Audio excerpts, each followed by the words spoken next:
বিসমিল্লাহ রহমানির রহিম। প্রিয় দেশবাসী, আসসালামু আলাইকুম রহমতুল্লাহ। দিনের বুঝ, দিনের জ্ঞান, কোরআন ও কোরআনের অর্থ না জানলে মানুষ যে কেমন জাহিল হয় তার একটা গল্প শোনাবো আজকে আমরা ছোটোবেলায় একটা গল্প শুনতাম, আমরা অনেকেই জানি গল্পটা। একটি মসজিদের সভাপতি ছিল কানা, সেক্রেটারি ছিল ল্যাংড়া। কিন্তু তারা টাকা পয়সার বলে সভাপতি সেক্রেটারি হয়েছে, কিন্তু জাহিল, দিনের বুঝ নাই, দিনের জ্ঞান নাই, কোরআন জানে না, কোরআনের অর্থ জানে না। তখন একজন ইমাম নিয়োগ দেওয়া হইল। তো ইমাম সাহেব সূরা ফাতিহা দিয়ে নামাজ শুরু করলো। সূরা ফাতিহার একটা আয়াত আছে, ইয়াকা না'বুদু ওয়া ইয়াকা নাস্তাঈন। যখন এই আয়াতটা পড়তেছে, সেক্রেটারি বলতেছে, যাক, এখন তো কানার প্রশংসা করছে, একটু পরে ল্যাংড়ার প্রশংসা করব, ইয়া ল্যাংড়া বুধু। যখন ইয়া ল্যাংড়া বুধু আর বলে নাই, সেক্রেটারি তো নামাজের ভিতরে এই রাগে গোসায় ফেটা সভাপতির কানা সাহেবের প্রশংসা করছে, আমার প্রশংসা করে নাই। ইমাম সাহেব সালাম ফিরানের সাথে সাথে ইমাম সাহেবকে ধরা, এই ইমাম সাহেব, আপনি শুধু সভাপতির প্রশংসা করলেন, আমার প্রশংসা করলেন না নামাজের মধ্যে। ইমাম সাহেব তো হতগম্ব হয়ে গেছেন, আসমান থেকে পড়ে গেছেন। কি হইল?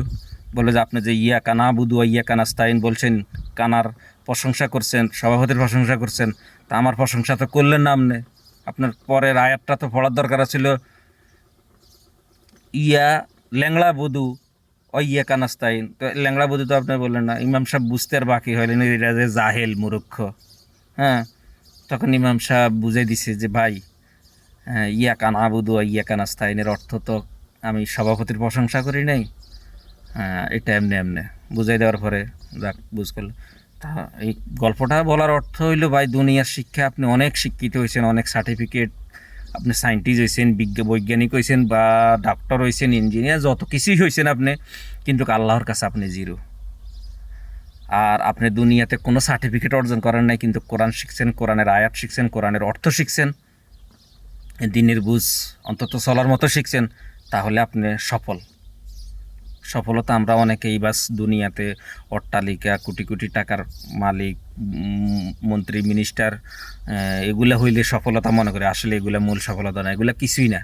মূল সফলতা, একজন মুসলমানের মূল সফলতা হইল সে আখিরাতে নাজাত পাইছে, আল্লাহ তাআলা তাকে জান্নাত দিছেন, এটাই তার মূল সফলতা। আর সব কিছু ভুয়া, কোনো কিছুই কাজের না।